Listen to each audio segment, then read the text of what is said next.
Lindsay Clancy, Postpartum vs. Accountability. Victims forgotten. The case of Lindsay Clancy has ignited a national debate.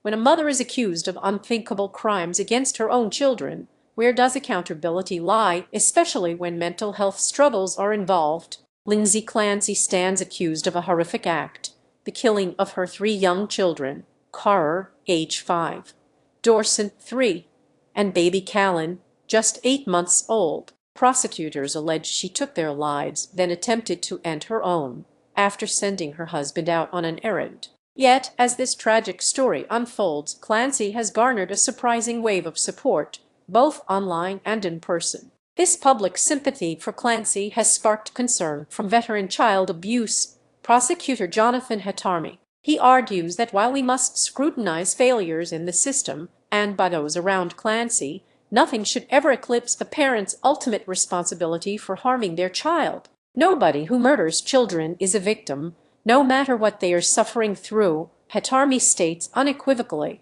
The defense does not deny that Clancy caused the deaths, but is contesting criminal responsibility, pointing to severe postpartum psychosis. They highlight Clancy's reported struggles with depression, sleeplessness, suicidal thoughts, and even voices urging her to harm herself and her children. Hatami draws a parallel to the notorious Gabriel Fernandez case, where an 8-year-old was tortured and murdered by his mother and her boyfriend. In that case, systemic failures by social services were exposed, yet the killers remained fully accountable. There were a lot of people that missed signs. The Pearl Fernandez and Isoro Aguero were ultimately responsible for the torture and murder of Gabriel and were prosecuted for that, and they were convicted of that, Hatami explained. He fears the same dynamic could play out with Clancy, where the focus on her mental state risks overshadowing the true victims, her 3 innocent children. Clancy herself admitted to strangling her children to death with exercise cords.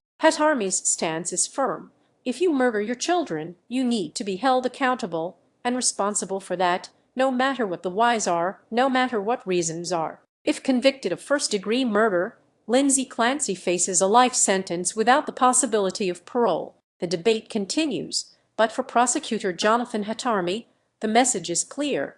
The lives of Cora, Dawson, and Callan must not be forgotten in the discussion of their mother's fate.